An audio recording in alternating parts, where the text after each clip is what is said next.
네, 안녕하십니까. 소개받은 이나무입니다. 오늘 많은 언론인들, 그 다음에 우리 자본시장 관계자분들, 그 다음에 여러 단체에서 많이 오신 것 같아요. 컨설팅 업계에서도 오시고 하여간 우리 자본시장 이해관계자 많은 분들 와주셔서 감사하고요. 오늘 뭐 어떻게 보면 우리 라인업이 진짜 좋습니다. 오늘 네 분 그 발제자, 토론자 중에 두 분은 해외에서 오셨어요. 한 분은 홍콩에서 오셨고, 한 분은 싱가포르에서 오셨고, 어떻게 보면 우리 거버넌스 분야의 가장 대가이신 그 김우찬 고려대 교수님 오늘 발제해 주시고, 그 다음에 요즘 홍콩에서 어마어마한 그 투자 성과를 내고 있는 마이알파의 파트너인 존 우리 파트너님. 그러니까 우리 항상 시장을 얘기할 때 너무 한국 사람들끼리 모여서 한국 사람들끼리 얘기를 해요. 근데 우리 시장의 반은, 특히 유통 물량의 반은 외국인들이 갖고 있는데 해외 투자가들 입장에서 다른 나라 사례는 어떤지. 그래서 우리 저는 아마 일본 얘기를 되게 많이 준비한 걸로 알고 있습니다. 그리고 두 분의 패널리스트, 우리 싱가포르에서 펀드 매니저로 활동하는 김규식 변호사님, 우리 저 전에 이기 회장을 우리 포럼 하셨고, 그 다음에 우리 한누리 법무법인의 구현주 변호사님이 오늘 토론자로 참여하시는데, 제가 어제 이제 아는 언론인 분들한테 그 어제 그제 포스터 행사를 돌리면서 그 꽤 오래 알았던 지인분인데, 편집국장 하시다 지금 어디 언론사 대표를 하시는데, 그분이 그런 얘기를 하시더라고요. 본인 생각에는 자사주 지금 3차 상법 개정, 자사주 강제 소각 원칙보다 이 의무 공개 매수 제도가 더 중요한 것 같다. 왜냐하면 그만큼 우리나라 시장의 운동장이 기울어져 있고, 이 보통 그 영어로는 equal treatment라고 하죠. 모든 주주는 공정하게 대우를 해야 되는데 그렇지 못해서 가장 운동장이 기울어진 거가 나타나는 게 이제 텐더 오퍼, 의무 공개 매수 제도가 한국에는 없어서. 근데 미국 같은 데는 실제 법으로 이걸 강제화하지 않고 이사회가 판단을 해서 이제 하는데, 우리는 하도 이제 그런 게 안 돼서 이제 이런 것을 도입해야 되는 게 아닌가. 지금 정부도 많은 준비를 하는 것 같습니다. 근데 실제 금년에만 해도 최근 몇 주 전에 그 더존 비즈온을 EQT, 어떻게 보면 가장 해외에서 responsible investment, 책임 투자의 대표적인 주자인데, 지배주주 지분만 27% 프리미엄에 12만 원에 사고 나갔어요. 일반 주주들은 전혀 참여하지 못하고. 근데 해외에서는 여기가 그런 행동을 보이지 않는데 왜 유독 한국에서는 그렇게 할까? 그게 이제 허용이 되는 우리 시장 여건이죠. 좀 더 과거에는 금년 2월에 롯데 렌탈이 아직도 3만 원에 거래가 되는데 어피니티 에퀴티 파트너스가 7만 7천 원에 56% 지분만 사고 나갔습니다. 나머지 일반 주주들은 완전히 참여할 기회도 없고, 그러니까 이런 것들이 진짜 말도 안 되는 그런 상황인데 이제 이런 것을 좀 바로 잡아야 되는 게 아닌가. 그래서 오늘 자리를 마련했고, 그 가장 핵심은 결국 투자자 보호, 일반 주주가 공평한 대우를 해야 되는데, 최근에 어제 그제 지금 이제 3차 개정, 상법 개정 얘기 나오면서 일부 이게 뭐 경영권 보호 얘기가 나오고 그래서 이게 무슨 얘기인지 잘 모르겠습니다. 그래서 오늘 그런 것들도 저희가 한번 토론해보고 여러분들도 질문을 해주시면 좋을 것 같습니다. 네, 감사합니다. 예, 반갑습니다. 의무공개 매수제도인데요. 먼저 그 의무공개 매수제도가 뭔지에 대해서 시작을 할게요. 다들 아는 것처럼 얘기하지만은 제가 얘기해보면 모르는 분들 많습니다. 디테일에 조금 얘기를 할 텐데요. 발동 요건과 발동이 되고 나면 어떤 의무가 발생하는지 두 가지로 나눠서 설명할 수가 있고요. 언제 발동되느냐. A라는 주주가 있는데 특수관계인 C랑 합쳐가지고 특수관계자 C와 합쳐가지고 상장회사입니다. 비상장회사는 상장회사 B의 주식을 매입해서 보유 주식 비중이 일정 수준에 도달한 경우 이제 발동됩니다. 근데 여기서 주식이라는 건 의결권 있는 주식만 포함이 되기 때문에 뭐 전환사채나 BW나 이런 거 다 포함이 안 되고요. 매입의 형태는 전체 주식을 대상으로 공개 매수하는 거는 예외입니다. 이거는 왜냐하면 의무공개 매수제도가 모든 주주를 공평하게 대우를 하는 건데 전체 주식을 대상으로 공개 매수하는 건 이거 자체가 공평한 거기 때문에 당연히 빠집니다. 이거는 법문에 없어도 당연히 빠지는 거고요. 근데 그 이외의 모든 매입은 다 포함이 됩니다. 전환권 행사도 포함되고요. 신주 인수권 행사도 포함되고 상속 증여 다 포함이 됩니다. 이게 이제 매입이 되는 거고요. 특별 관계자는 제가 특수관계자, 특별관계자 막 혼동했었는데 죄송합니다. 특별관계자가 있는데 그 의무공개 매수제는 특별관계자가 포함이 됩니다. 특수관계인뿐만 아니라 공동보유자까지 포함되는 개념이에요. 그래서 친인척뿐만 아니라 의결권을 공동으로 행사하거나 뭐 공동으로 주식을 사거나 이렇게 그 계약을 맺거나 협의를 한 모든 자가 다 포함이 됩니다. 합쳐서 일정 지분 이상을 가져가야 되는 거고요. 그리고 이제 일정 수준이라 그러면은 도입한 국가마다 상이한데 처음에 72년도에 이 제도를 도입한 영국에서는 30%고 지금까지도 30%고요. 나라마다 다 다르고 우리나라에서 주로 논의되는 거 25%인데 나중에 또 우리 구현주 변호사님께서 얘기하시겠지만은 단순히 25% 예를 들어서 우리나라에서 한다 그러면 25%만 매입하면 안 되고 본인이 A와 C 합쳐가지고 최대 주주여야 됩니다. 최대 주주가 아니면은 발동되지 않습니다. 그게 이제 발동 요건이고요. 의무는 뭐냐면은 일단 공시를 해야 됩니다. 내가 얼만큼 주식을 갖고 있다라는 걸 즉시 공시를 해야 되고요. 그 다음에는 실수로 내가 매입을 더 많이 했다. 뭐 어떤 채권 추심 과정에서 뭐 이렇게 넘었다. 그럴 수도 있기 때문에 스태핑 다운이 허용이 됩니다. 넘어가더라도 몇 주 이내에 다시 내리면 돼요. 그렇게 되고 만약에 내리지 않겠다 그러면은 나머지 잔존 주주에 대해서 mandatory offer, 의무적인 공개 매수 제의를 해야 되는 거죠.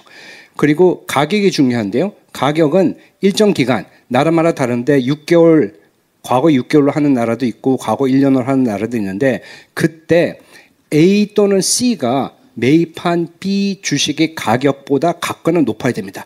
그러니까 A가 산 가격, C가 산 가격 다 고려되고요. 다른 사람이 산 가격은 고려되지 않습니다. A와 C가 매입한 가격만 고려되는 겁니다. 그래서 이제 발동 요건과 의무가 이렇게 돼 있고요. 뭐 도입의 취지는 다 알다시피 주주를 공평하게 대우하자라는 취지에서 영국이 도입했고 영국에서 도입할 때 지배권 보호 장치로 절대 도입하지 않았습니다. 주주를 공평하게 대우하기 위해서 도입을 한 거고요.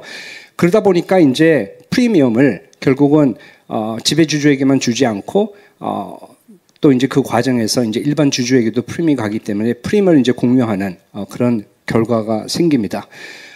뭐 이와 관련된 사건들이죠. 반대되는 사례들이죠. 뭐 KB금융이 현대증권 인수할 때, 미래에셋증권이 대우증권 인수할 때 엄청난 프리미엄을 대주주에게는 주고 나중에 포괄적 주식형을 할 때 가격을 보면은 형편없이 낮은 시가로 이제 하게 됐고요. 프라이빗 에퀴티 펀드도 합니다. 우리나라 그 바이어 펀드는 회사 주식 전체를 사는 경우보다도 재벌들처럼 부분 인수하는 경우가 많고요. 그러다 보니까 지배 대주주에게만 프리미엄을 제공하고 나머지 주식에 대해서는 이제 팔 수 있는 기회조차 주지 않는 경우가 여기 IMM과 어프리니티의 경우에 있고 어프리니티의 경우에는 나중에 또 김규식 회장님께서 설명을 많이 하실 겁니다. 그리고 또 중요한 거는 그 주매청이 있죠. 주식매수청권이 그 조직 재편이 있을 때는 다 허용이 됩니다. 인적 분할을 제외하고는 심지어 물적 분할의 경우에도 다 주주들이 조직 재편이 있게 되면 자기 주식을 회사에 팔 수 있는 권리가 생기는데 의무공개 매수, 그러니까 지배권의 변동은 조직 재편에 비견되는 굉장히 큰 변화임에도 불구하고 주주들은 팔 수 있는 기회가 주어지지 않는 것은 이제 이게 맞지 않다는 거죠. 그런 의미에서 도입의 필요성이 있고요. 그 다음에 여러 가지 부대이익이 있습니다. 몇 가지를 말씀드리면은 굉장히 높은 프리미엄을 지급을 하고 나면은 돈을 굉장히 많이 썼기 때문에 지배주주가 된 다음에 그 다음에 회사 또는 소액주주들의 이익을 침해하려는 유인이 생깁니다. 그 과정에서 침해가 되겠죠. 그리고 부분 인수가 그러니까 그 의무공개 매수 제도가 없으면 그렇게 되는 거예요. 의무공개 매수 제도가 있으면 이제 그런 일들이 없어지고, 그리고 의무공개 매수 제도가 있으면은 그 부분 인수보다도 기업을 인수할 때 부분적인 지분 인수보다도 전량 인수를 하게 돼서 그 소위 우리가 학계에서 얘기하는 소유 지배의 괴리도가 줄어듭니다. 소유 지배의 괴리도가 굉장히 크다는 것은 터널링을 할 요인이 커진다는 거군요. 그리고 피라미드 구조를 통한 지배력 확장 문제도 줄이게 되고 이중 상장 문제도 줄이게 됩니다. 그러니까 우리나라가 피라미드 구조를 만드는 방법이 두 가지입니다. 의무공개 매수 제도가 없기 때문에 부분 인수하는 거 하고요. 그 다음에 쪼개기 상장입니다. 쪼개 상장 어려워졌지만 부분 인수는 여전히 가능하거든요. 두 가지 피라미드 만드는 구조 중에서 한 가지는 여전히 남아 있는 겁니다. 그리고 피라미드 구조 만들 때 전체 주식을 사지 않기 때문에 항상 이중 상장 문제가 있는데 의무 공개 매수주가 없으면은 이 이중 상장 문제는 계속될 겁니다. 그래서 상당히 의미가 있는 제도라고 생각을 하고 있고요. 그 다음에 이제 가장 큰 이슈는 정부에서 지난 정부에서 이제 금융위의 이제 입장을 뭐냐면은 의무 공개 매수 제도가 도입이 되면은 인수 비용이 너무 많이 올라가서 기업 인수 시장을 완전히 마비시킬 것이다. 기업들이 구조조정을 못할 것이다. 결국 주주들이 피해를 볼 것이다. 이렇게 얘기를 했는데 그거 관련해서 말씀을 드리겠습니다. 기본적으로 인수 비용이 증가한다는 논리는 뭐에 기초하고 있냐면은 기존 지배주주에게 상당한 높은 프리미엄을 주고 주식을 샀는데 그것과 같거나 높은 가격으로 나머지 주주에게 대해서도 공개 매수 제의를 해야 되고 만약에 일반 주주 청약을 하게 되면은 까딱하면은 100%의 지분을 사게 되는데 그러면은 너무 많은 비용이 든다는 거죠. 여기서 보시면은 40%가 기존 주주가 갖고 있는 건데 100이 시가고 100보다 70% 높은 프리미엄을 170으로 산 겁니다. 그래서 저 큰 박스가 직사각형이 이제 전체 비용이라고 생각하시면 됩니다. 저 면적이. 근데 만약에 의무 공개 매수 주다가 있어서 정말 100% 사고 같은 가격을 모든 주주에게 제공한다 그러면은 저 직사각형의 면적을 보세요. 엄청나게 커지는 거죠. 저렇게 많은 비용이 들기 때문에 우리는 절대 이런 식으로 할 수가 없다라는 게 지난 정부의 입장이었고 그래서 이제 두 가지 대안 중에 첫 번째 우리는 새로운 인수자가 뭐 지배권을 가져오더라도 50% 플러스 1주만 공개 매수 제의를 할 의무를 주자라고 이제 얘기한 거고요. 많이 논의되지 않았지만은 이제 그 서울법대 모 교수님이 이제 항상 주장하는 거는 프리미엄까지는 주지 말고 프리미엄까지는 이제 요구하지 말고 모든 그래도 잔존 주주에 대해서도 팔 수 있는 기회를 주자. 시가로 하자. 예, 시가로 지배주주에게는 프리미엄을 주고 나머지 이제 그 일반 주주에게는 그동안은 팔 기회조차 주지도 않았는데 최소한 팔 기회를 주고 그렇지만 부담이 너무 많이기 때문에 시가로 하자. 이런 또 안을 낸 적이 있습니다. 이거 관련해서 이제 몇 가지 그 반박을 제가 하면요.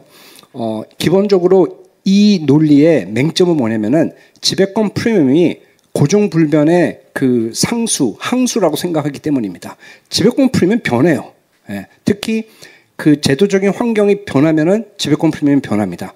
왜 변하느냐? 의무 공개 매수 제도가 있으면은 그 인수자가 지배주주뿐만 아니라 나머지 지분에 대해서도 같은 가격 또는 높은 가격에 인수제를 해야 된다는 사실 모두 다 이제 플레이어를 다 알고 있는 거예요. 그렇기 때문에 만약에 지배권 프리미엄을 기존 지배주주가 옛날처럼 그렇게 높은 가격을 부르면은 이 인수가 이루어지지 않는다는 거를 기존 지배주주 본인도 알고 있어요. 그렇죠? 그리고 인수자는 당연히 그 가격에는 도저히 감당이 안 되는 거예요. 그렇기 때문에 양쪽이 거래를 하고 싶으면은 파는 쪽과 사는 쪽이 거래를 다 하고 싶으면은 지배권 프리미엄을 낮춥니다. 예, 낮추고요. 그래서 여기서 그림에서 보다시피 170이 이제 130이 되는 거죠. 그리고 130이 되면은 모든 주주가 청약에 응하지 않을 수가 있습니다. 옛날에는 만약에 이제 170을 오퍼를 했다 그러면은 기존 지배주주가 의무공개 매수 제도 도입 이후에도 170으로 매각한다 그러면은 이거는 일반 주주 입장에서도 너무나도 매력적인 가격인 거예요. 너무 높은 가격이기 때문에 일반 주주 다 청약을 합니다. 100% 청약해요. 청약 안 하는 게 바보입니다. 근데 저렇게 130으로 했다? 우리나라 이거 장외거래입니다. 장외거래하면 주식 양도 소득세 있어요.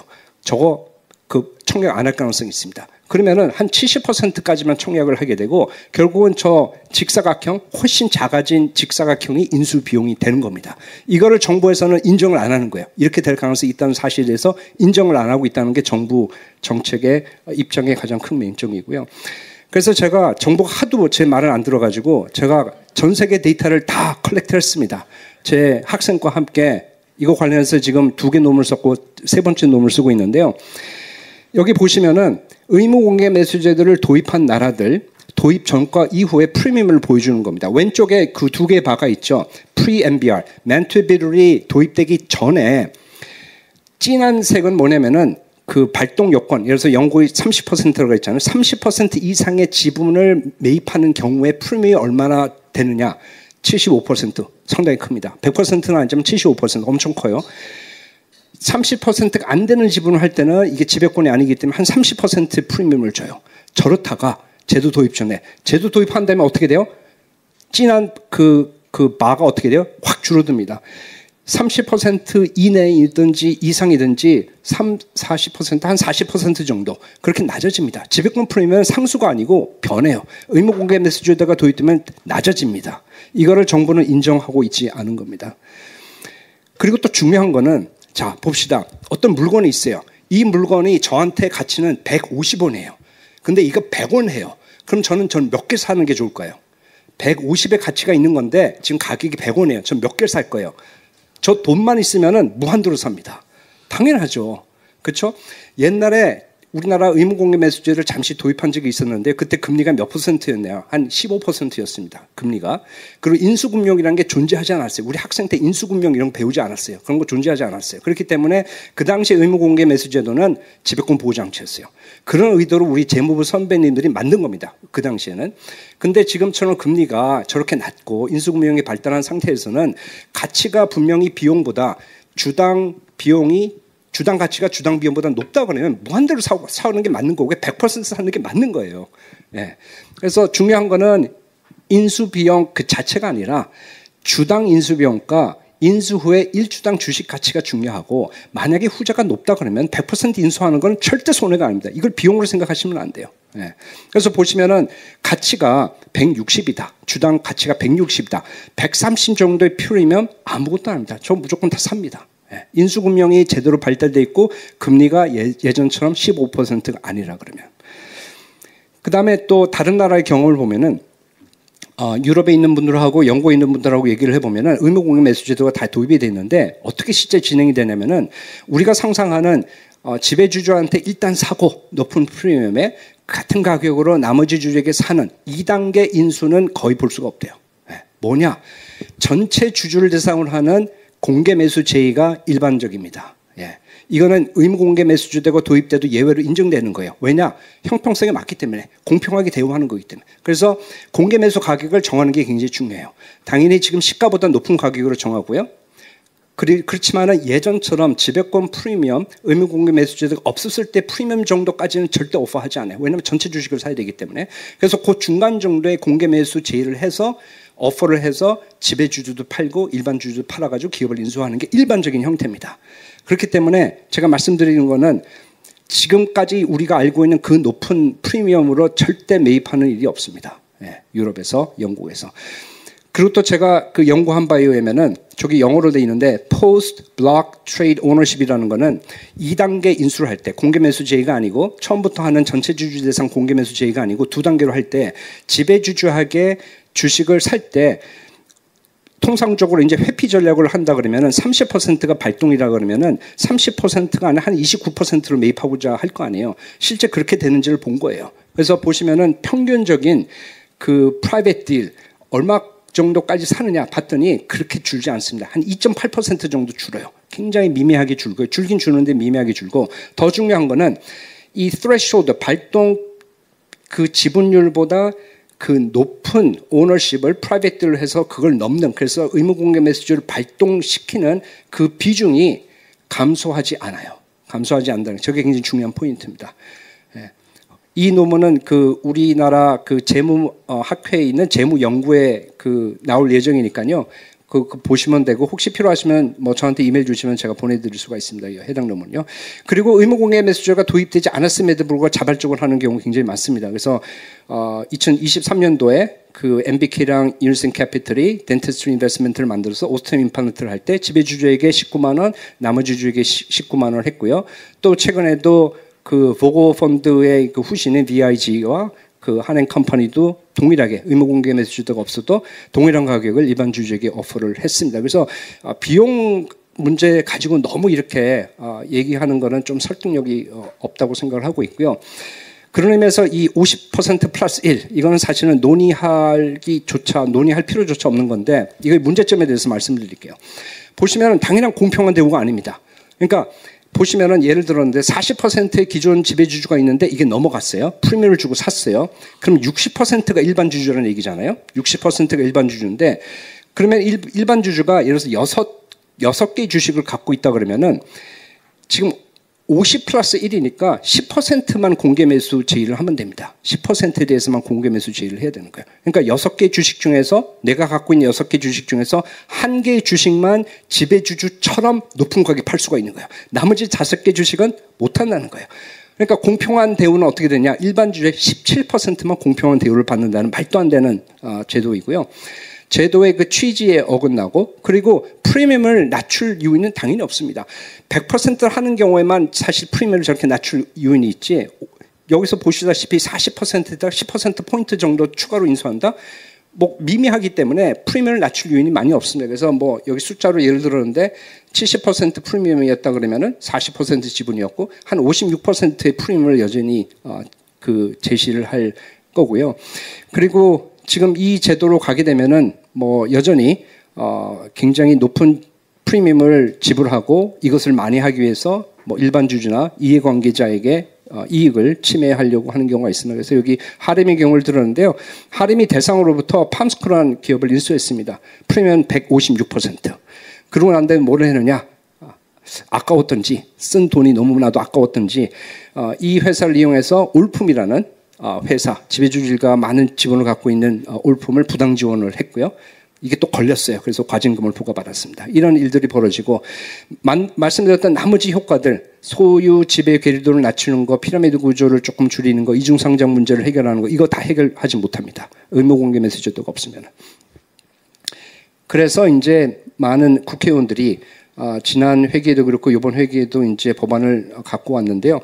강명구 의원안은 이제 국민의힘 아니고요. 나머지가 이제 더불어민주당인데요. 뭐 비슷한데 문제점이 뭐냐면 발동 지분율 25%로 다 하고 있는데 최대 주주여야 되거든요. 최대 주주가 아니면은 2대 주주 입장에서는 불리한 경우가 생길 수가 있습니다. 구체적인 내용은 우리 패널 토론자께서 말씀하실 거고요. 그다음에 공개 매수 가격도 대통령으로 다 위임을 했어요. 여기 보시면 강명구 의원안은 아예 공개 매수 대상 주식 수도 대통령으로 위임, 공개 매수 가격도 위임을 했고요. 더불어민주당 안도 보면은 뭐를 고려한다고 하지만 대통령령으로 위임한 겁니다. 그래서 강훈식 의원 거 보면은 선행 매수 가격을 고려해서 대통령에서 정한다, 이렇게 돼 있고, 그리고 이제 김남근 의원안은 최근 1년간의 최고 가격 이상으로 또는 대통령으로 정한 가액으로. 그래서 이제 엄청나게 여기서 봐주고 있어요, 사실은. 그래서 만약에 이제 법을 제대로 만든다 그러면 20% 플러스 25% 플러스 최대 주주여야지 이제 발동되는 걸로 해야 된다고 보고 있고요. 자녀 주식 전부에 대해서 인수를 하고, 또 최근 1년간의 최고 가격에 대해서 이제 이 적용이 돼야 된다고 생각합니다. 근데 제가 말씀드리고 싶은 거는 디테일입니다. 지금 의무공개 매수 제도에 대한 논의가 너무 초기 단계에 있어요. 할 거냐 말 거냐, 아직도 인수비용이 높아질 거냐 말 거냐는 아주 초보 중인 의미 없는 논쟁을 하고 있고요. 사실 디테일이 더 중요합니다. 이 디테일을 잘못 정하면 엉뚱한 결과가 생길 수가 있기 때문에, 사실 제가 오늘 얘기하고자 하는 건 마지막 이 2페이지입니다.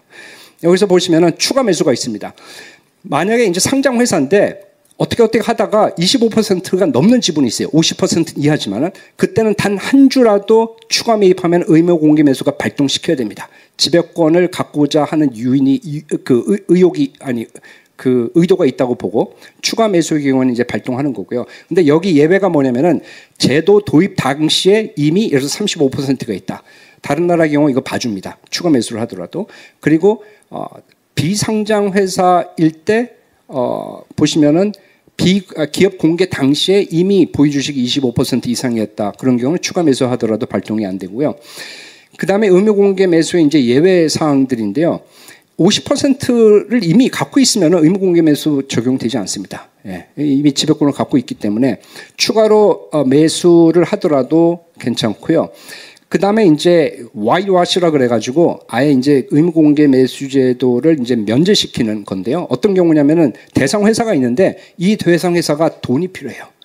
자본금이 필요합니다. 그런 경우에 누군가 인수자가 신주를 인수해가지고 이 회사의 자본금을 늘려주면은, 그래서 구조조정을 도와주면은 설사 이 새로운 주주가 지분을 7% 사더라도 의무공개 매수가 발동되지 않습니다. 근데 중요한 거는 신주로 유상증자해서 신주 발행해서 유상증자 하는 경우면 봐줘요. 다른 나라들의 경우는. 근데 이 얘기가 없어요. 그냥 두리뭉실하게 구주중하면 봐준다고 그래요. 아니 실제 돈이 들어와야지 봐주지. 돈도 오지도 않았는데 봐준다? 이건 말이 안 됩니다. 디테일이 굉장히 중요하고요. 그다음에 요 뭐 채권 출심 기업 구조중 요거는 이제 그 김남근 의원 안에 들어가 있는 거고요. 그다음에 주식 교환을 통해서 지분 인수, 그러니까 나머지 주주에 대해서 잔존 주주에서 공개 매수주의 할 때 반드시 현금으로 해야 됩니다. 주식으로 주는 거 주주들 원하지 않습니다. 주식으로 받았는데 주가 떨어지면 어떡합니까? 현금으로 무조건 받아야 되고요. 일반 주주들은. 그 다음에 인수 수락 조건이라는 게 있습니다. 뭐냐면은 이건 영국이 갖고 있는 제도고 다른 EU 국가들은 없는 제도인데요. 뭐가 있냐면 로우볼링이라는 게 있습니다. 로우볼링은 인수를 하는데 낮은 가격으로 인수하는 거예요. 로우볼링의 데피니션은 뭐냐면 낮은 공개 매수 가격을 제의함으로써 주주 청량률을 일부러 낮춰서 100% 지분을 결국은 사지 않고 굉장히 적은 지분으로 부분 인수하면서 지배권을 가져오는 경우인데요. 예를 들어 볼게요. 24%의 지분은 기존 지배주주에게 프리미엄을 주고 사요. 굉장히 비싼 프리미엄을 주고 24% 사요. 발동 지분율 25%로 갑시다. 그러고 난 다음에 12개월 기다려요. 왜냐면은 그 공개 매수 가격이 과거 12개월 동안의 최고 가격이거든요. 12개월을 기다립니다. 그리고 추가해서 가격이 떨어질 때까지 또 기다려요. 그럼 이제 똥값이 되겠죠. 그러고 난 다음에 공개 매수 제의를 합니다. 엄청나게 낮은 가격에 시가보다 조금 높은 가격에 공개 매수 제의를 해요. 그러면 청약이 이루어질 거예요? 아무도 청약 안 해요. 살짝 넘습니다. 25% 살짝 넘을 수 있을 거예요. 그러면 공개 매수가 발동이 돼요. 근데 공개 매수 가격은 엄청나게 낮은 가격이기 때문에 또 청약을 안 해요.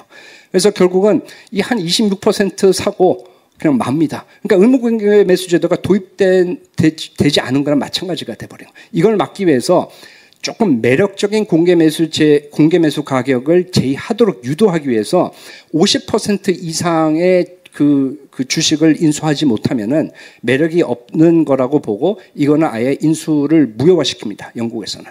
이 제도가 있으면 좋을 것 같고요. 그리고 또 뭐가 있냐면은 아까 A와 C가 B 주식을 사야 된다 그랬잖아요. 그리고 그 가격에 같거나 이제 높은 가격으로 공개 매수 제의를 하는 건데 그 일정 기간 동안에 그 과거 매입 가격이 없는 경우가 있습니다. 예. 과거 매입 가격이 A와 C가 과거에 매입하지 한 가격이 없을 수가 있는데요. 그런 경우에는 이제 그냥 우리가 통상적으로 알고 있는 거래량 가중 평균 가격으로 하고 있고요.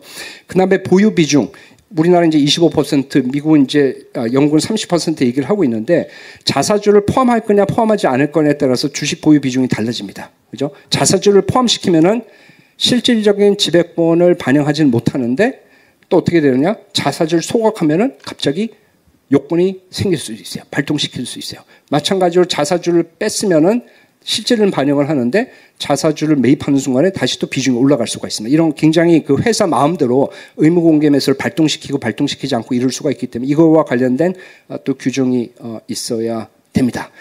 여기까지 발표를 마치겠습니다. 예, 감사합니다.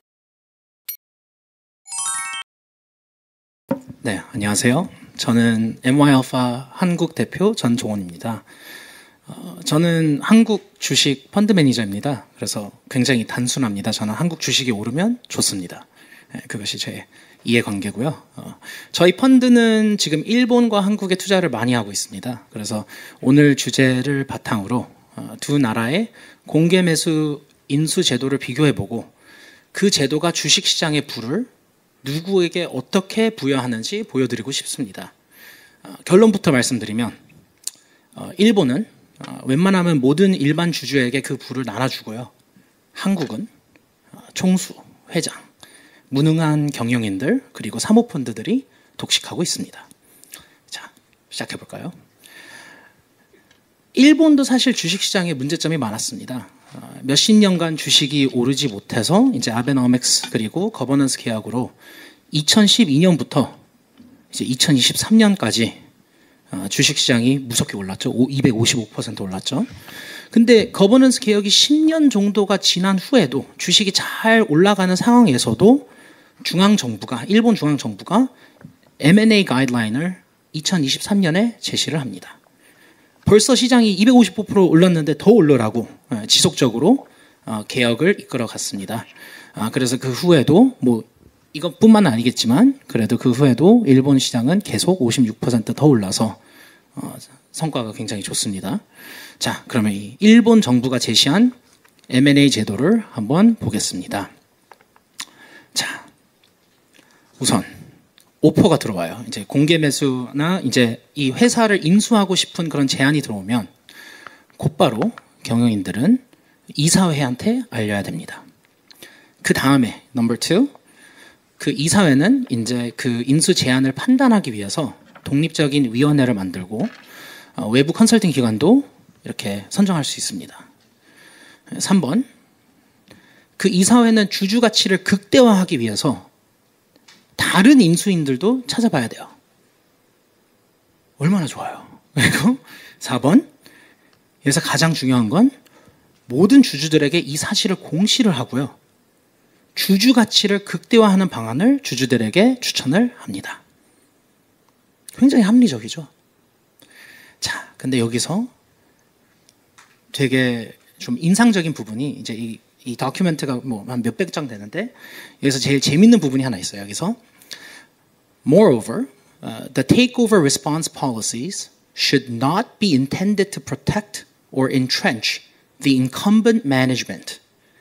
이게 편안한 한국말로 해석을 해드리면요. 주주들에게 인수 제안이 들어오면 현재 경영권이 있는 임원분들의 밥그릇만 챙기려고 행동하면 안 된다예요. 왜냐하면 당연히 자기가 운영하고 있는 임원들은 다른 인수자가 나타나면 자기가 그 자리가 없어질 수도 있잖아요. 근데 다른 주주들이 이 회사를 소유하고 있는데 그 사실을 알리지도 않는 상황을 막기 위해서 이렇게 깔끔하게 명시를 한 거죠. 이러니까 주가가 오르죠. 자, 예를 들어서 그러면 이제 경영권이 막 바뀌냐? 그것도 아니에요. 왜냐하면 현재 경영인들이 잘하고 있고 그런 상황에서 이제 주가도 당연히 이제 그걸 반영하고 있으면요. 인수 제안이 들어와도 주주들이 반대할 수도 있어요. 예를 들어서 인텔이 갑자기 엔비디아를 인수하고 젠슨 황을 쫓아내자 그래요. 그럼 어느 엔비디아 주주가 그걸 찬성하겠어요? 당연히 반대하죠. 그러니까 젠슨 황은 자기 밥그릇을 챙기기 위해서 이거를 뭐 하려고 그런 게 아니고 그냥 자연스럽게 경영을 잘하면 이런 상황이 안 생겨요. 근데 이런 상황이 생기는 거는 경영을 잘 못하고 있다는 거예요. 그럼 주주로서 그것을 바꿔야 되는데 한국은 바꿀 수가 없어요. 근데 바꿀 수가 없으니까 주식이 안 오르는 거고요. 자, 제가 거버넌스 포럼에서 이렇게 발표를 한 게 이제 두 번째입니다. 그래서 제가 첫 번째 발표를 했을 때 그 내용이 이제 독립적인 이사회하고 주주 충실 의무가 이제 도입되기 전이었는데 거기에 대한 중요성에 대해서 많이 말씀드렸는데요. 그때 한 가지 이제 굉장히 쉬운 예를 들었습니다. 그래서 이제 두 친구가 이제 카페를 창업하는 그런 스토리였는데요. 두 친구가 이제 1억씩 같이 투자해서 이제 2억 가지고 카페를 차려요. 한 분은 이제 경영을 해요. 한 분은 이제 투자만 하고요. 그럼 이 경영하는 친구는 당연히 경영을 하니까 이제 월급도 받고 하죠. 근데 이 친구가 이제 그 카페 돈으로 뭐 기사도 하나 마련하고요. 골프 회원권도 하나 장만하고요. 약간 이렇게 월급도 자기 월급만 막 올리고요. 그런 상황이 되면서 이제 그 이해관계가 깨지는 그런 스토리였는데요. 자, 이 스토리를 조금 더 연장해서 요 공개 매수에 대해서 이렇게 연장시키면요. 그 기사 있고 골프 회원권 있는 그 친구가 이렇게 잘 운영을 하고 있는데 갑자기 스타벅스가 와서 이 2억짜리 카페를 10억 주고 인수를 하겠다는 제안을 해요. 근데 그 사실을 자기 동업한 친구한테 얘기를 안 해줘요. 왜냐면 자기는 골프 회원권 있고 사장 행세하고 얼마나 좋아요. 근데 그 투자한 그 친구, 1억 투자한 그 친구는 자기가 5억 주고 이제 그거를 팔 수 있는 그 기회조차도, 그걸 판단할 조차도 모르는 거예요. 그게 지금 대한민국 주식시장이에요. 이러니까 주식이 안 올랐죠. 네? 그리고 일본은 이렇게 몇백 프로씩 오르고요. 너무나도 합리적인 상황 아닌가요? 적어도 알아야죠. 주주로서. 자기 주식인데. 자, 그래서 일본이 이 제도를 놓고 어떻게 시장이 바뀌었을까요? 우선 30% 이상 주식이 바뀌면 공개 매수예요. 그래서 이제 한 주주만 그 비싼 가격에 팔 수 있는 게 아니고 모든 주주들에게 그 가격에 팔 수 있는 권한을 주죠. 얼마나 좋아요. 그리고 66% 이상을 인수하려고 그러면 아예 100% 사라고 해버려요. 근데 65%만 사면 되지 않냐라고 하겠지만 사실 그런 사례가 있긴 있었는데요. 그때 그 독립적인 이사회가 다른 인수자를 찾아서 그 다른 인수자 그래 그러면 우리가 그 가격에 100% 인수할게 해서 그 옵션을 이제 주주들한테 줘서 결국은 100% 바이아웃이 된 거예요. 그래서 모든 주주들이 이제 모든 주식을 그 높은 가격에 팔 수 있는 거를 이사회가 독립적인 이사회가 찾아준 거죠. 자, 그리고 주주들은 뭐 시가에 팔고 뭐 이런 걸 차원이 달라요. 지금 주주들은 이 비싼 프리미엄을 주고 사겠다는 사람들한테 그 재판에 가서 그 비싼 프리미엄도 부족하다라고 싸울 수 있는 권한이 또 있어요. 이게 dissension process예요. 펜클도 얼마 전에 이제 그래서 올렸고요. 지금 토요타 인더스트리즈도 지금 행동주의 펀드 엘리엇이 붙어서 그 offer된 가격보다 이상으로 지금 주식이 거래되고 있습니다. 얼마나 좋은 제도예요. 그리고 여기서 제일 좀 인상 깊게 볼 수 있는 게 그 인수 어템트가 실패하더라도 그 이사회가 엄청나게 이제 주주를 설득하기 위해서 주주 환원 정책이나 자기 경영을 더 잘하겠다 약간 이런 반성하는 시기를 줘요. 얼마나 자기가 못했으면 다른 사람들이 비싼 가격에 인수를 하러 왔을까 하면서 자기가 반성하면서 경영인들도 바꾸고 자사주도 매입하고 죄송합니다 하는 시간에 있어서 주가가 또 올라요. 자, 한번 보시죠. 일본에서 회사가 인수되면 그냥 다 좋아요. Everyone's happy. 복잡한 게 없어요. 누가 인수하냐? 뭐 사모펀드냐? 이 회사는 인수해서 뭐 할 거야? 뭐 터널링 할 거야? 안 할 거야? 그게 아니고요. 그냥 인수가 되면 그냥 좋아요. 주식은 그냥 올라요. 이거 데산트라는 그 데산트의 그 골프 옷이죠. 그것도 이제 인수됐고요. 펜코 이것도 이제 단위 이제 화장품 회사죠. 인수됐고요. 베네핏 원 이게 아까 그 말씀드린 그 66% 100% 그 회사인데 그것도 그냥 1000엔에서 2000엔이에요. 그냥 올라요. 그럼 다 이 가격에 그냥 팔고 다 그냥 다 좋은 거예요. 그리고 심지어 이 세븐앤아이 아까 말씀드린 그 failed and tender offer인데도 주식이 뭐 한 1700에서 2100으로 오르고 자사주 매입도 하고 주주를 위해서 열심히 노력하고 있어요. 회사도요. 인수가 안 됐더라도. 캐나다 회사한테 인수를 당할 뻔했는데 그거를 추천 안 하고 우리가 더 잘할 수 있다라고 설득을 시켜서 막은 상태에서도 주식은 오릅니다. 자, 그럼 한국으로 가볼까요? 조금 슬플 수도 있어요. 한샘입니다. 와우. 자, 그러면 한샘은요, 이제 IMM과 롯데가 예전 한샘 회장님한테 22,550원을 주고 그 대주주 지분만 딱 샀습니다. 그러면 이제 여러분들의 소액 지분은 지금 44,000원이에요. 그러니까 회장님 지분은 20만 원, 여러분 지분은 4만 원. 그거예요. 왜요? 저도 잘 모르겠어요. 왜 이런 상황을 허용하고 있는지 저는 잘은 이해가 안 가요. 너무 황당. 그럼 이제 여러분 이런 말도 해요. 그래도 회장님이 회사를 키우셨는데 조금 베네핏이 있어야죠. 벌써 총수들은 지금 몇십억 원씩 임원 보상 받아요. 그리고 빌 게이츠, 스티브 잡스, 일론 머스크는 뭐 회사 안 세웠어요? 다 회사 잘 만들었어요. 그리고 동등하게 대우받아요. 그 사람 주식은. 왜 한국만 이런 그 총수들에게 그런 그 월십을 하는지 잘 이해가 안 가거든요. 다 경영인들인데요. 자, 사모펀드도 비슷합니다. 한온 시스템. 한온 시스템은 이제 한국 타이어가 그 한행코한테 그 한행코 사모펀드 지분만 10,000원을 주고요.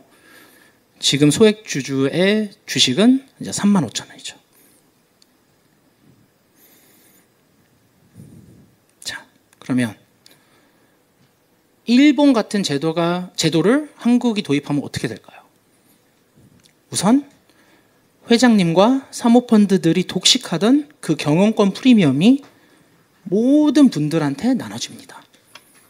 모든 주주들에게 민주화가 되는 거예요. 왜 한두 사람만 그거를 다 독식합니까? 왜 그것을 허용합니까? 저는 이해가 안 가요. 아까 우리 교수님이 말씀해 주신 것처럼 사실 M&A나 주식시장은 항상 높은 가격에 형성이 돼요. 왜냐하면 이 회사가 아무리 지금 단기적인 실적이 나쁘더라도 전략적인 가치가 있으면 혹시 누가 공개 매수를 할까봐 공매도를 못해요. 겁이 나서요. 그래서 대체적으로 이 프리미엄이 주식시장에 그냥 어느 정도 반영이 됩니다. 감히 이걸 공매도 해가지고 어떤 인수자가 나타나가지고 딱 프리미엄 붙여서 팔면 이제 공매도 한 사람으로서 크게 손실이 나니까 이런 제도가 있으면 항상 그냥 대체적으로 주식이 비싸게 거래가 됩니다. 그리고 여기서 제일 중요한 거는 회사들이 회사에게 적합한 경영인들과 주주들로 구성이 됩니다. 만약에 상장 회사가 이상하게 운영이 되고 거기에 대한 주가가 이상하게 반영이 되면 다른 경영인이 그리고 다른 자금이 와서 더 좋게 운영을 하게 되는 그런 제도가 생깁니다. 그러니까 적합한 인수자들과 적합한 운용인들이 회사들을 맡게 되는 거죠. 그리고 마지막으로 일본처럼 우리 한국의 거버넌스 개혁 모멘텀이 유지가 됩니다. 이게 다음 단계죠. 지금까지 너무 정부가 너무 잘해왔고 진짜 믿을 수 없을 만큼 엄청난 프로그레스가 있었는데 이 모멘텀을 계속 유지시키는 방법 중에 하나가 이런 공개 매수 제도입니다. 자, 그러면 참고로 저희는 행동주의 펀드도 아니고요. 저는 그냥 주식이 오르면 좋은 사람입니다. 한국 주식이 오르면 좋은 사람인데 이 제도를 도입하면 당연히 주가가 오르는데 왜 이것을 반대하는 사람들이 있을까요? 누가 반대하고 어떤 명분으로 반대를 할까요? 자, 그러면 1번 회장님들이죠. 나만 매니지먼트 프리미엄을 독식할 거야. 나만 22만 원 받고 너네들은 4만 원 받아. 그거예요. 그렇죠? 그분들은 이제 싫어하겠죠. 자, 두 번째는 이제 사모펀드도 사실 일본에서 굉장히 잘하고 있는데 우선 한국에서 운용하는 사모펀드도 조금 싫어할 수도 있어요. 공개 매수를요. 왜냐하면 더 많은 주식을 프리미엄 주고 사야 되기 때문에요. 지금은 뭐 그냥 주식 조금 20, 30%만 살 수 있는데 결국 100%를 사야 되면 당연히 조금은 이제 돈이 더 많이 들겠죠. 물론 교수님 말씀대로 그 프리미엄이 줄기 때문에 토탈 어마운트가 생각보다 적을 수도 있지만요.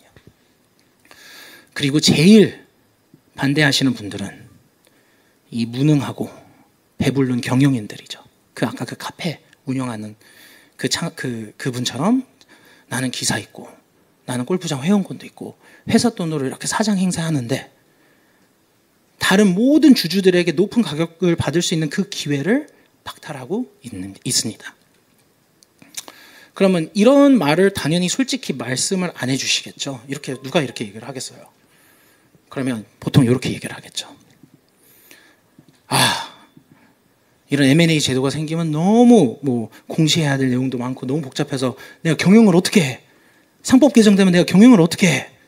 소송 남발인데. 이런 말씀 많잖아요. 우선 경영을 잘하면요. 주식이 오르면요. M&A 제한이 안 들어와요. 주식이 너무 높아서.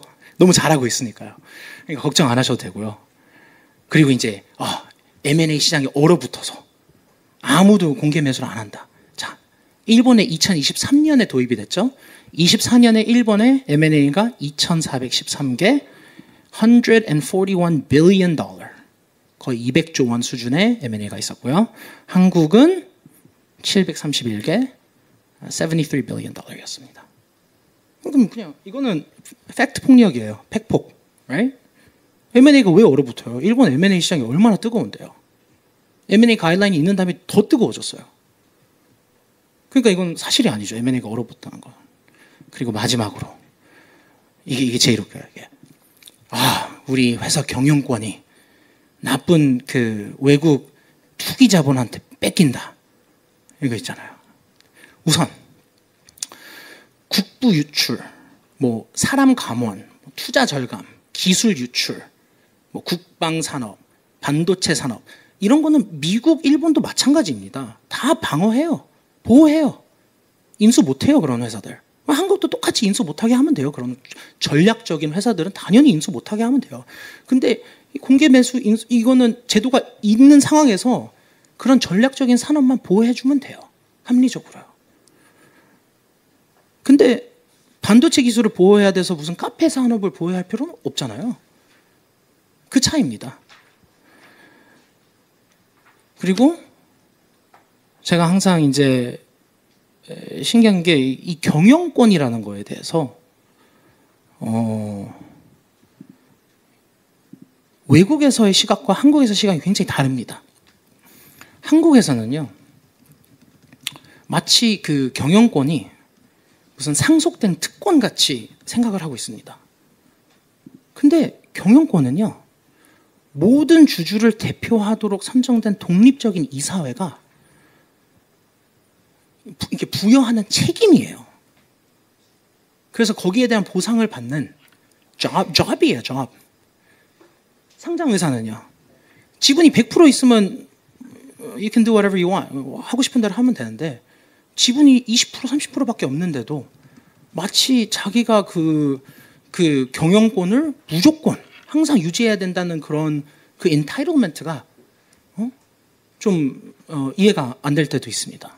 그래서 마지막 부분이 운용을 못하고 주주들에게 해를 끼치면요, 국민연금이 7%, 10% 들고 있고 외국인 지분이 50% 있고 소액 주주가 70%인 그런 회사들의 그 모든 주주들의 가치를 훼손하고 있는 경영인은 나와야 됩니다. 물러나야 돼요.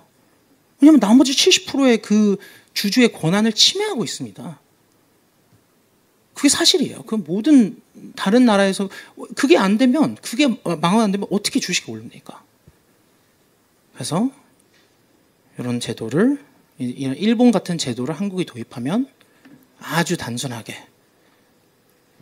이렇게 다 오릅니다. 자, 여기까지 하겠습니다. 감사합니다.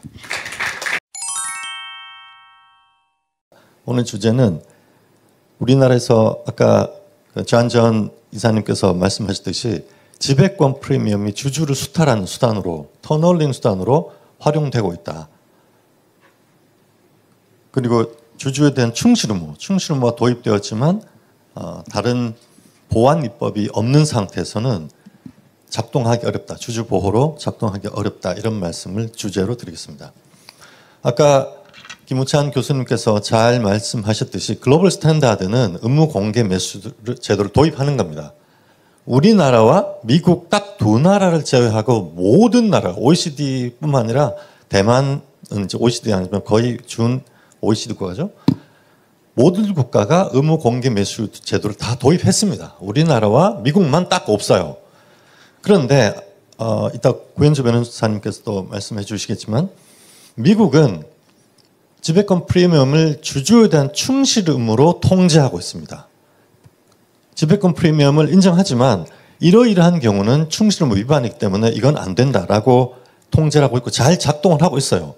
그래서 미국에서도 실제로 주요한 M&A에서는 다 100% 인수를 합니다. 공개 매수를 해서 다 나머지 100% 주주들의 주식을 다 공개 매수를 합니다.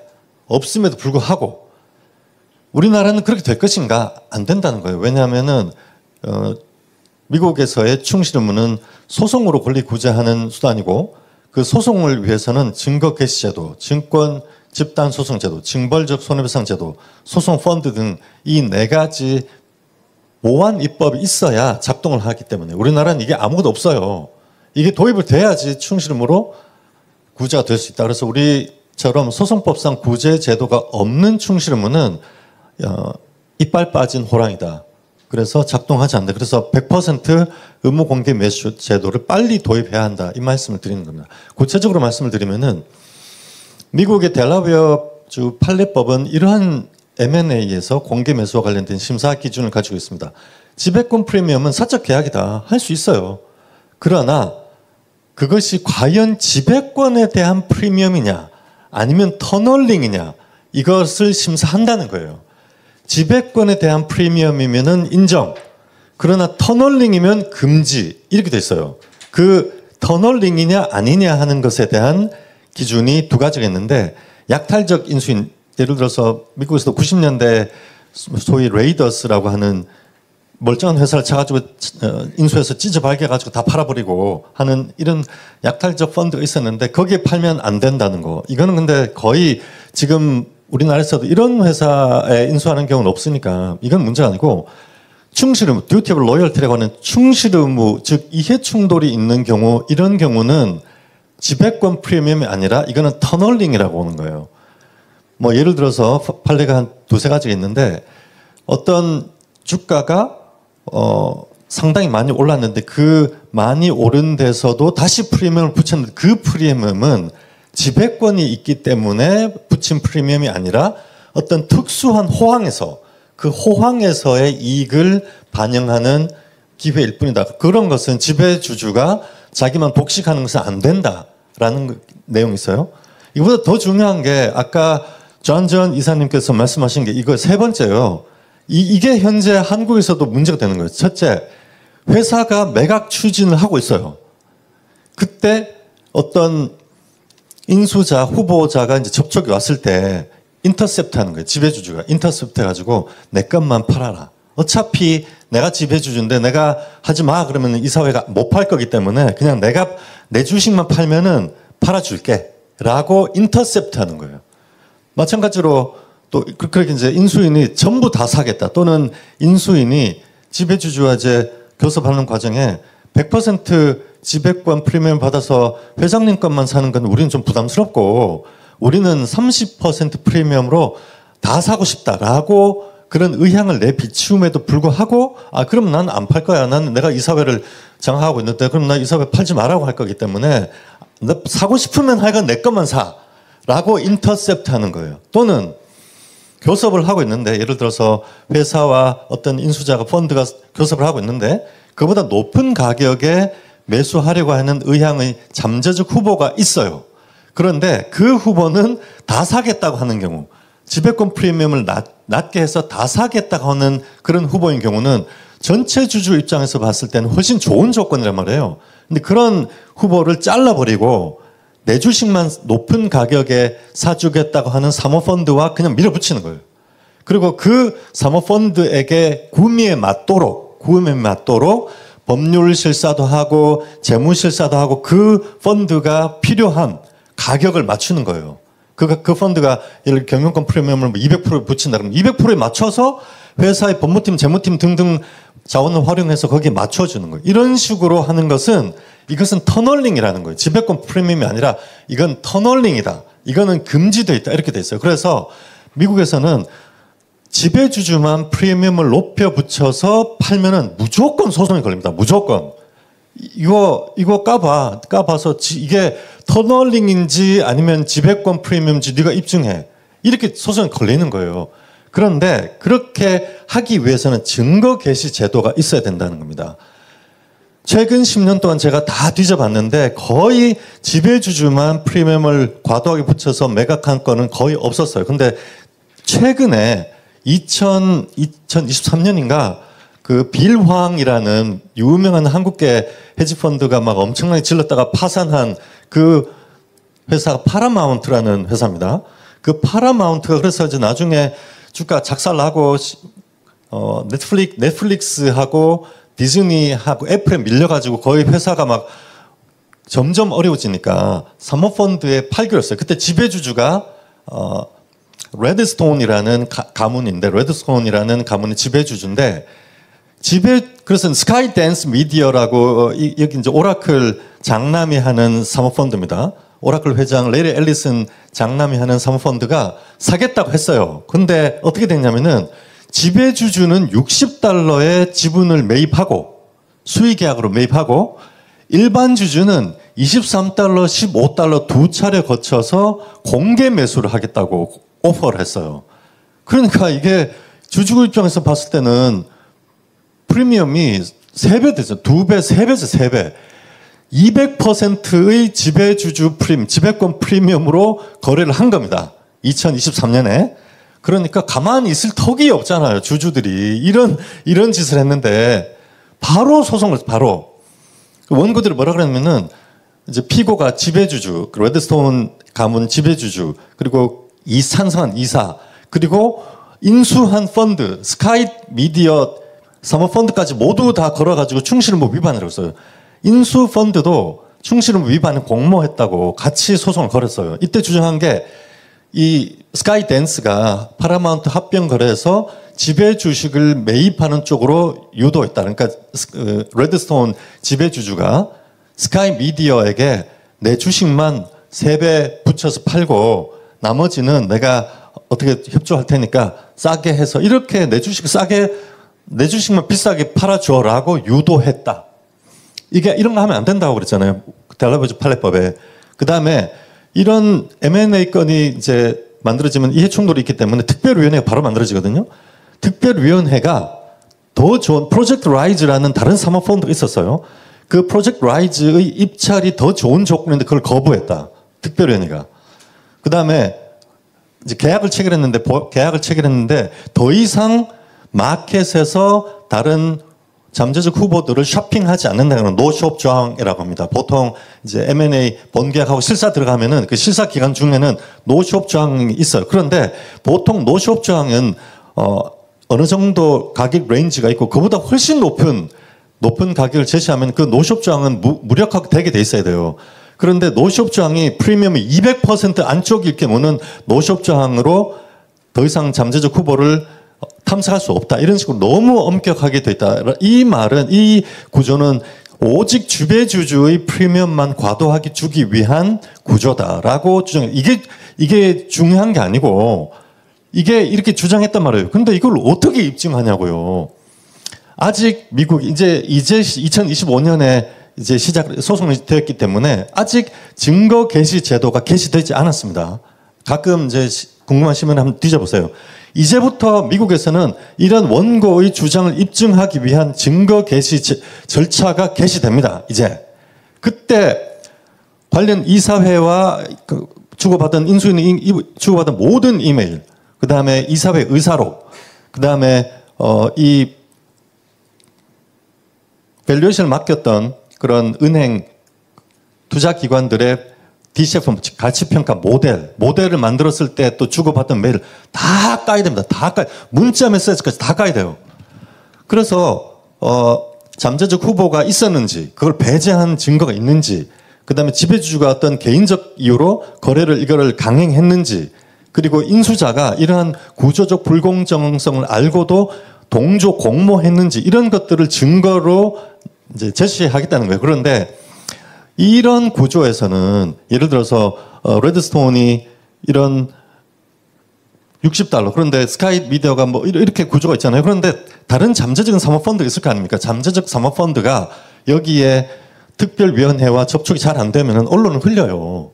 우리가 이러이러한 더 좋은 조건이 있는데 특별위원회가 이거를 거부하고 있다고 언론이 흘려버려요. 언론이 흘리면 그 언론에서의 보도가 원고들의 소제기의 중요한 근거가 되고 그 보도가 증거 개시 제도의 중요한 포인트가 됩니다. 그러면은 그 보도를 보고 판사가 이 관련된 증거를 다 개시하라고 명령을 하게 돼요. 이러한 구조로 미국에서는 지배주주만 높은 지배권 프리미엄을 받고 거래를 강행하기가 굉장히 어렵습니다. 이게 조금만 이런 내용들이 조금만 흔적이 보여도 바로 패소하기 때문에 패소하면 몇 천억의 손해를 물어야 되기 때문에 이거 나중에 중재로 적당히 훨씬 높은 일반 주주 가격이 훨씬 높은 가격으로 다 합의가 될 거예요. 결국은. 자, 그런데 한국은 어떻게 되느냐. 증거 개시조도 없잖아요. 그래서 한국의 지배권 프리미엄은 주주 수탈을 위한 터널링으로 활용되어 왔다는 거예요. 아까 한샘 얘기 이제 있었지만 한샘 세 가지 유형이 있는데 지배권 이전 전후로 갑자기 영업이익이 폭증합니다. 그러면은 펀드 매니저들은 영업이익이 폭증하는데 그 주식을 안 살 수가 없단 말이에요. 이래서 락앤락 더존 비전도 지금 이번 분기에 갑자기 60%, 70% 영업이익이 폭증했거든요. 그런데 매출은 그대로예요. 락앤락도 똑같았어요. 매출은 그대로인데 영업이익이 60%, 70% 폭증하면 갑자기. 그래서 주가 올라요. 주가 올라서 거기다가 다시 프리미엄을 100%씩 올린단 말이에요. 이런 식으로 영업이익을 부풀리거나 또는 어떤 호황의 피크가 있어요. 팬데믹이라든지 어떤 특수한 전시 상황이라든지 그런 호황의 피크에서 다시 거기다가 프리미엄을 얻는 경우. 그게 한샘, 옛날 일진 머티리얼이라고 하는 지금 롯데 에너지 머티리얼 여기다가도 다시 100%를 올린 경우. 이러면 호황이 끝나면 주가가 박살나거든요. 그럼 남아있는 주주들은 완전히 낙동강을 오리알 되는 거죠. 그 다음 또 문제가 폭탄 배당을 하는 거예요. 아주 알짜 자산이 있는데 그거를 지배주주는 알고 인수인도 알아요. 나중에 이걸 폭탄 배당으로 빼먹는 걸 알아. 그래서 지배주주에게는 높은 프리미엄을 주고 그 밸류를 인정해 주지만 일반 주주에게는 그 밸류를 인정해 주지 않고 싼 값으로 헐값으로 인수해 놓고 싼 값으로 자진 상폐를 하고 나중에 폭탄 배당을 하는 거예요. 그래서 최초의 프리미엄, 지배권 프리미엄에 이미 이러한 터널링의 의도가 포함되어 있다. 대체로 크게 세 가지입니다. 제가 아주 적나라한 케이스가 이제 렌터카 시장인데 아까 롯데 렌탈 존전 이사님께서 말씀하신 롯데 렌탈을 어피니티가 165% 프리미엄을 주고 최근 인수했거든요. 그런데 롯데 렌탈, SK 렌터카, 아주 렌터카가 1, 2, 3등이에요. 렌터카 시장이 굉장히 파편화되어 있었기 때문에 그거를 일부 구조조정해서 좀 과점화하면은 영업이익이 바로 폭증하게 돼 있어요. 그는 구조조정하면 바로 영업이익이 폭증하는데 그래서 결국은 어피니티가 아주 렌터카, SK 렌터카, 롯데 렌터카를 다 인수했습니다. 그런데 그 과정에서 지배주주들은 아주 높은 프리미엄으로 다 32,000원 뭐 이런 식으로 또는 8,200억 이런 식으로 지배주주들은 그 구조 조정에서 확보할 수 있는 회사의 성장 또는 배당 이런 이익들을 다 누렸는데 이 과정에서 일반 주주들은 철저히 배제됐어요. 2018년도에 그때 아주 렌터카가 있었는데 AJ 네트워크스가 지배주주였거든요. 그때 16,000원 하고 있었는데 32,000원으로 100% 프리미엄을 붙여서 샀습니다. 그 다음에 주가가 10,000원이 깨졌어요. 바로 박살났습니다. 주가가 반토막이 났어요. 그 다음에 2020년에 그 SK 네트워크스가 인수를 했는데 SK 네트워크스가 만 원이 안 되던 시절에 프리미엄 약간 붙여가지고 12,000원에 자기의 SK 렌터카 사업을 현물 출자해가지고 합병시켰습니다. 그래서 12,000원에 또 헐값으로 자기 지분을 늘린 거 아니에요. 그러니까 아주 렌터카의 밸류가 32,000원이면 32,000원에 증자를 해야 되는데 헐값이 12,000원에 더 아주 렌터카의 지분을 확보한 거죠. 근데 갑자기 2020년부터 영업이익이 폭증하기 시작합니다. 2023년에는 100% 영업이익이 폭증을 했어요. 그리고 나서 다시 공개 매수를 했는데 이 폭증한 영업이익을 거의 반영하지 않고 12,000원에서 13,500원 8.6% 프리미엄을 주고 공개 매수를 해서 나머지는 더 낮은 가격에 이게 남은 주주들이 있었는데 남은 주주들은 12,000원에 전부 다 뺏었습니다. 일반 주주의 주식을 다 뺏었어요. 그렇게 뺏어놓고 2024년 1월에 자진 상폐를 해서 상장 폐지를 시켰습니다. 그래 놓고 석 달 뒤에 이게 6천억 밸류였거든요. 석 달 뒤에 8,200억 밸류를 어피니티에 팔았어요. 석 달 만에 86%의 프리미엄을 붙여서 팔고 어피니티는 이렇게 아주 렌터카, SK 렌터카를 사고 다시 2025년에 롯데 렌탈도 인수를 했습니다. 그때 프리미엄 165% 주고 렌터카 시장에서 투자했던 일반 주주는 완전히 소외된 채로 구조조정 속에서 그 회사의 업그레이드되는 그런 기업가치 제고의 이익을 하나도 누리지 못했어요. 아주 렌터카는 6년 동안 일반 주주는 기업의 성장과 변화에서 완전히 배제됐고 지배주주들끼리 지배권 프리미엄을 통해서 철저히 이 이익을 독점했습니다. 그러면 과연 2018년도에 최초 아주 렌터카를 매각할 때 지배권 프리미엄 100% 이때 100%가 지배권 프리미엄이었냐는 거예요. 그 당시에 아니면 매각기회 선점인가? 미국에서의 터널링이라고 인정되는 충실 의무 위반이라고 인정되는 이해충돌에 있는 지배주주가 매각기회, 일반 주주도 같이 누릴 수 있는 그런 매각기회를 인터셉트한 것이 아닌가라는 걸 검토해 봐야 되는 거예요. 검증해 봐야 되는 거예요. 그 당시에 제가 아주 렌터카의 주주였습니다. 제가 그때 2018년도에 제 펀드에 2018년도에 아주 렌터카가 있었기 때문에 이걸 너무 잘 알고 있어요. 주가 박살나가지고 손절했어, 손절. 그때 한국 타이어도 관심 있었고 어피니티가 샀듯이 그때 사모펀드가 아주 렌터카에 관심 있었습니다. 이거는 전체적으로 구조 조정이 되지 않으면 다 죽기 때문에 사모펀드들이 사면은 무조건 돈을 번다는 인식이 있어서 잠재적 후보가 있었어요.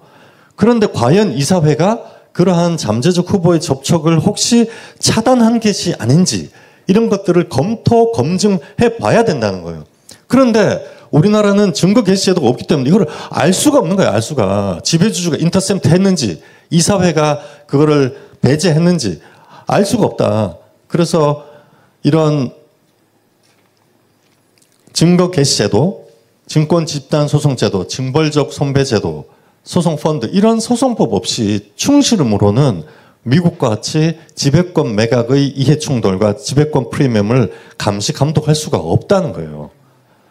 그러면 이걸 도입하든지 이걸 다 도입하든지 아니면은 의무 공개 매수를 도입해야 된다. 이것이 없는 상태에서는 지배권 프리미엄이 궁극적인 터널링 수단으로 작동할 수밖에 없다. 저는 이거 도입하는 건 앞으로 요원할 것 같고 이미 지금 의무 공개 매수 제도는 법안들이 다 올라와 있기 때문에 이번 정부에서 반드시 100% 의무 공개 매수 제도를 도입해야 한다라는 말씀을 드리겠습니다. 감사합니다. 법무부인 현유리 구현주 변호사입니다. 네, 신속하게 진행을 하겠습니다. 거래 현실상으로는 의무공개 매수 도입이 불가피하다는 것은 어느 정도 공감을 많이 하고 계실 것 같습니다. 말씀해 주신 현대증권이나 한샘이나 다수의 사례에서 대주주 지분 매각 과정에서 그 일반 주주들 대상으로는 낮은 가격에 공개 매수를 진행하고 그 이후에 또 이런 정보 때문에 주가는 떨어지고 또 그 포괄적 주식 교환 같은 지배구조 개편 방식으로 또 헐값의 소수주주가 축출되는 지배구조 개편 관행이 그동안 있어 왔습니다. 그래서 저희도 이런 사고나 사건에 가깝습니다. 이런 일이 딱 터지면 저희한테 연락을 주셔서 이거 어떻게 막을 방법이 없을까요? 라고 연락을 주시면 법률대리인 입장에서도 실효적인 방법으로 딱히 바로 떠오르는 게 없어서 저희도 답답함이 많았던 부분입니다. 그 공개 매수에 대한 건 아니지만 이제 이어지는 그 주식 매수 청구권이 이어지는 그 지배구조 개편 과정에서 프레저럴 라이트 같은 경우도 한국 법원에서는 현재까지 법원이 어떻게 공정한 가액을 결정할 수 있나 이런 말씀을 직접 저한테 하신 적도 있으셨어요, 판사님이. 그런 상황에서 의무 공개 매수의 도입 자체는 지금 현실에서는 어느 정도 불가피한 것이 아닌가라고 개인적으로 생각하고 또 그렇기 때문에 지금 활발한 논의와 개정안 발의가 이루어지고 있는 상황인데요. 그래서 문제는 이런 제도를 어떻게 설계하는 게 한국 실정에 가장 적합한지 이 부분을 좀 같이 고민이 필요할 것 같습니다. 오늘 말씀드리는 부분은 제 개인적인 견해로 그 법무부인 한누리의 견해와는 무관합니다. 먼저 그래서 주요 국회 발의안들을 간단히 비교해보고 또 오늘 말씀해주신 해외 의무공개 매수 제도도 간단히 살펴보고 좀 개정안과 관련해서 검토가 필요해 보이는 사안에 대해서 말씀을 드리려고 합니다. 지금 국회 발의안들이 지금 다수가 지금 발의가 되어 있고요. 크게 한 3가지 구분 요소로 보실 수 있을 것 같습니다. 이제 첫 번째는 이제 가장 중요한 그 발동 요건이고요. 그 다음에 의무 매수 물량 대상, 그 다음에 매수 가격 기준일 것 같습니다. 그러니까 첫 번째 지금 발동 요건 관련해서는 금융위원회 안을 기반으로 한 상장사 지분 25% 이상을 취득해서 최대 주주가 되는 경우에 이제 의무 공개 매수가 발생하고 이것은 이제 의무 공개 매수의 이제 그 개념대로 지배권의 실질적인 변경에 초점을 맞춘 제한적인 적용이고요. 그리고 지금 다수의 안들은 지금 인수자가 상장사 지분을 25% 이상 취득할 경우에 최대 주주인지와 관계없이 의무 공개 의무가 발생하는 걸로 지금 많이 올라 있습니다. 그러니까 지배권 변경이 수반되지 않더라도 일정 수준의 지분 취득만으로도 의무가 발생할 수 있기 때문에 적용 대상이 훨씬 광범위합니다. 의무 매수 이제 수량에 대해서는 금융위원회 제안을 기반으로 한 총 50 플러스 1주 이상안과 그리고 자녀 주식 전량안이 지금 이렇게 두 가지가 있고요. 매수 가격 및 의무 범위에 대해서는 뭐 세부적인 차이가 있기는 하지만 발의된 법안 모두 의무 공개 매수 시에 매수 가격에 경영권 프리미엄이 포함되어야 한다는 원칙에는 동의를 하고 있는 걸로 보입니다.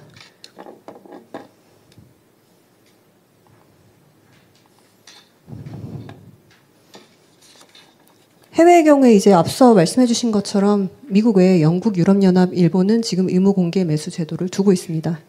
근데 미국의 경우에는 그 김규식 대표님 말씀해 주신 것처럼 그 판례법, 주주대표 소송, 집단 소송과 같은 활발한 민사 소송 제도를 통한 주주 보호가 제도가 없음에도 불구하고 평균적으로 이제 인수 지분율이 94.9%, 그러니까 거의 100%에 가까운 그 인수가 이루어지고 있는 이유로 지금 꼽히고 있습니다.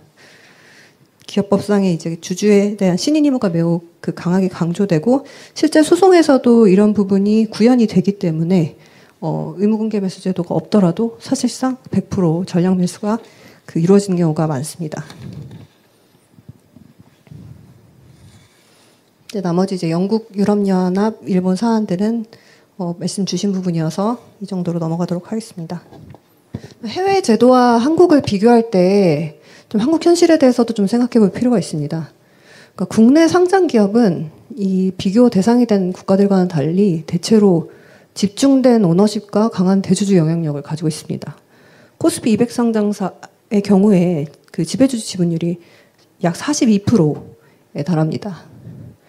그리고 의무공개 매수의 제도의 실제 효과는 그동안 논의된 것처럼 이런 시장의 소유 구조나 또 규제 감독 체계, 또 사법, 특히 소송 그 관행이나 이제 지배구조 생태계 전반과 맞물려서 작동을 하는데 말씀드린 것처럼 미국의 경우에는 의무공개 매수 제도가 없이도 높은 인수 지분율을 보이는 것은 강력한 이사의 신인 의무와 활발한 소송 환경에서 기반합니다. 근데 한국은 상대적으로 소수주주 보호가 약하고 제도가 있는 경우에도 법원에서 이거를 구현하는데 정말 상당한 어려움이 있습니다. 그 많이 나눠주셨던 이제 디스커버리 제도나 뭐 여러 가지 이제 문제들로 인해서 실질적으로 이제 소송을 통해서 구현되는 데는 나아지겠지만 시간이 많이 걸릴 것이라는 예상입니다. 그래서 의무공개 매수 제도 도입의 필요성이 더 크다고 볼 수 있습니다. 다만 지나치게 엄격한 제도를 설계할 경우에 이제 뭐 사모펀드나 투자자들이 이제 상장 기업 유지를 하려면 이제 100% 그러니까 이제를 해야 된다고 생각하면 상장 폐지를 유도할 가능성도 있고 또 뒤에서 살펴본 것처럼 그 지배권과는 무관한 상황에서도 좀 건전한 그 경쟁 자체가 저해될 우려가 있을 것 같습니다. 그리고 지금은 예상하지 못하는 또 이걸 활용한 전략적인 그 행동들이 많이 발생할 수 있을 것 같아서 이 부분도 좀 같이 고민이 필요할 것 같습니다. 그래서 개정안과 관련해서 좀 같이 앞으로도 고민과 검토가 필요할 것 같은 사안들을 한번 그 정리를 해봤는데요. 그 안들의 요건과 관련해서 먼저 발동 요건의 경우에 그 최대 주주 요건 설정 부분이 중요할 것 같습니다. 그러니까 지금 많은 의안들이 최대 주주 인지와 무관하게 25%를 이상 취득하면 그 의무공개 매수가 발동을 하도록 지금 제도가 올라와 있는데요. 네, 의무공개 매수는 그 김우찬 교수님 말씀해주신 것처럼 그 제도 자체로 상장에서의 지배권을 확보할 정도로 주식 취득을 일정 비율 이상 할 경우에 이제 공개 매수를 의무화하는 제도인데요. 지금 만약에 한국의 지배주주 평균 지분율이 뭐 코스피 200의 경우 42%인 경우에 뭐 예를 들어서 한 40% 가지고 있는 회사가 있다고 가정을 한다면 예외 없이 대주주가 이미 뭐 40% 이상을 갖고 있는데 25% 이상을 매수하면 의무공개 매수를 해야 된다라고 하면 뭐 경영권과는 관계없이 주식이 저평가되어 있다고 생각하기 때문에 뭐 취득을 하고 싶은 뭐 다른 주주가 있는 경우나 아니면 그걸 통해서 이제 최대 주주를 견제하고 싶은 그런 유인이 있는 경우 이런 경우에나 아니면 그 최대 주주와 지배권 경쟁을 하고자 하는 경우에 이런 게 사실상 차단될 우려도 있을 것 같습니다. 이 경우에는 시장 내에 오히려 건전한 경쟁이 위축되고 소수주주에게 불이익이 될 우려도 있어 보입니다. 그러니까 이미 최대 주주가 확실히 있는 경우에 이 지배권을 취득하지 않는 상황에서는 뭐 주주평등의 원칙이나 그 일반 주주의 투자 회수기회 보장이라는 그 의무공개 매수 제도의 그런 취지와 이 관련이 있는 상황인지도 좀 고민이 필요할 것 같습니다. 또 이제 예외 없이 전량 매수를 의무화할 경우에는 또 상장 유지 비용 때문에 상장 폐지를 선택하는 것이 합리적일 수 있고, 그 경우에 이것도 소수 주주에게 그 좋은 방향인지 일반 주주에게 한번 생각이 필요할 것 같습니다. 이제 매수 의무 물량으로는 저도 인수자에게 그 사실상 완전 인수를 강제하고 그 지배권을 그 취득하는 주주가 그렇게 하도록 하고 소수주주가 동일한 조건으로 매각할 수 있는 기회를 보장하기 위해서는 잔여주식 전량 매수가 필요한 게 아닌가 싶습니다. 또 이제 그 본인 및 특별관계자가 최근 1년 동안 매수를 한 경우에는 그 가격을 지급하도록 해서 경영권 프리미엄을 일반 주주와도 공유하도록 보장할 필요가 있다고 생각되고요. 또 그거에 대한 제재도 좀 강화해서 둘 필요가 있다는 의견입니다. 네, 이상입니다. 안녕하세요. 저는 연합인포맥스 기자 김학성입니다.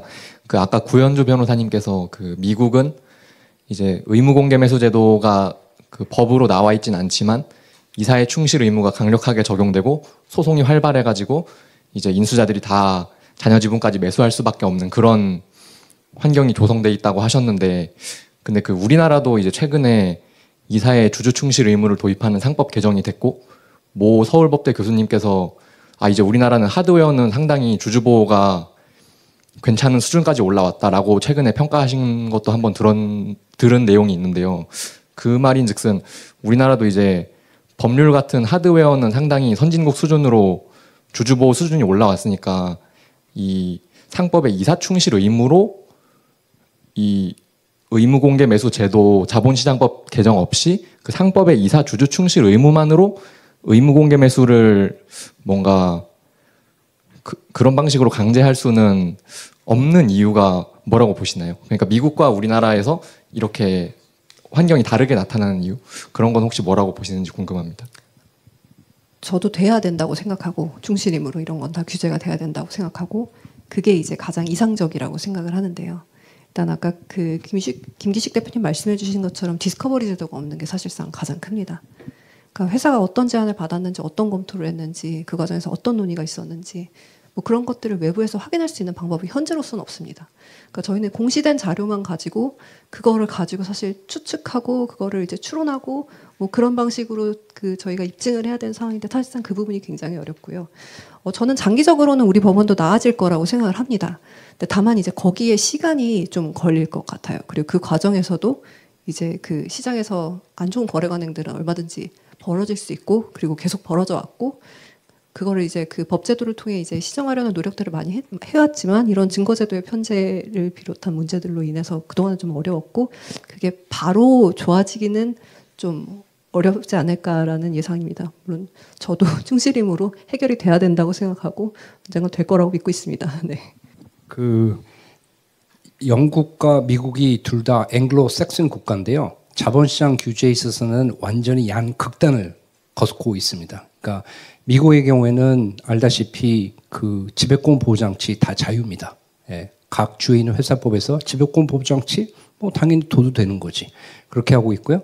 그 대신 이제 충실 의무가 있어가지고 자본시장 쪽에서는 그 충실 의무를 통해 가지고 이제 인수라든지 이런 것들을 이제 규율을 하고 있고, 그런 특징을 갖고, 영국에서는 지배권 보호 장치가 최근에 복수유권 주식이 이제 뭐 최근에 아주 들어왔지만 그 이전에는 지배권 보호 장치 두면 안 됩니다.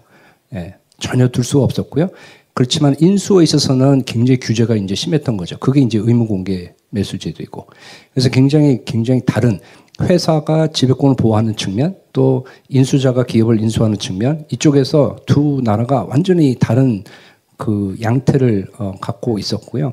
이거를 이제 학자들은 히스토리컬 어떻게 보냐면은 1970년대쯤에서 이제 제도들이 이제 만들어지기 시작하는데, 미국에서는 기관 투자자가 거의 없었어요 그때. 대부분 리테일 인베스터였고요. 투자자 주주들의 목소리가 굉장히 약했고, 회사들의 목소리가 굉장히 컸고, 그래서 약간 회사 경영자 중심으로 제도가 만들어졌고, 영국은 그 당시에 굉장히 기관 투자자의 힘이 굉장히 셌습니다. 그래서 기관 투자자 주주 위주로 모든 규율이 만들어지는 거예요. 그러니까 지배권 보호 장치 당연히 이건 없어야 되는 거고요. 그리고 기업을 인수할 때 있어서도 규칙을 만들어서 일반 주주를 이제 보호하는 그런 식으로 이제 간 거죠. 근데 지금 그 충실 의무가 또 들어왔고요. 지금 의무 공개 매수 제도를 얘기하는 건데 충실 의무 이거는 뭐 제가 알기로 제가 법학자는 아니지만은 약간 미국식 제도입니다. 이거 기반해가지고 이제 소송으로 해결하는 거, 아니면 소송이 두려워서 못하는 거, 미국식 레이짐이라고 할 수가 있고요. 의무공개 매수제도 이렇게 막 규칙 만들어서 하는 거. 그리고 요번에 어저께 발표한 자사주 관련해서도 자사주 처분할 때 주총결의 하는 거, 그거 영국식 제도입니다. 영국하고 독일식 제도인데요. 그 우리나라가 이제 이게 혼재가 돼 있는 거예요. 우리나라 감사위원회 제도가 뭐 독일식 제도와 미국식 제도가 막 혼재 있듯이 지금 또 이제 혼재가 되기 시작했습니다. 그래서 어떤 분들은 완전히 미국식 제도 하에서 이제 충실 의무로 모든 걸 해결하고 싶어하는 분도 있고, 어떤 분은 이게 제대로 작동하겠어 그러면서 영국식 제도도 지금 막 갖고 오는 거예요. 그래서 이거를 사실은 한 가지로만 갈 수도 있고, 아니면 적절히 배합을 해도 되고. 근데 배합을 할 때 이제 잘못 배합하면 안 되고 어떻게 잘 해야 되는데, 저도 예를 들어 가지고 지금 충실 의무만 들어오지 않고 책임 조항까지도 다 들어왔고 상법에, 그러니까 그 회사가 손해 본 거에 대해서 주주가 이제 책임을 물어서 소송하는 뭐 이거 관련된 규정들은 굉장히 상법이 많이 있거든요. 근데 주주에 대한 충실 의무 관련한 그 이사의 책임 조항은 하나도 없어요. 이번에 안 들어왔잖아요. 의무 조항만 들어왔고, 그리고 말씀하신 뭐 증거 개시 절차도 없고 입증 책임의 전환도 없고 아무것도 없는 상태이기 때문에, 그리고 그러한 제도가 도입되는 데 있어서 그 우리나라에 있는 회사법 교수님들이 얘기해 보면은 증거 개시 절차, 입증 책임 전환 도입될 가능성 당분간 없다. 근데 의무 공개 매수 제도는 지금 펜딩이다. 이게 오히려 더 빠를 것 같다. 그래서 하루라도 빨리 주주들 보호하고 싶으면은 그냥 영국식 제도 받는 게 맞아요. 그래서 오늘 이런 논의를 하고 있는 것 같습니다.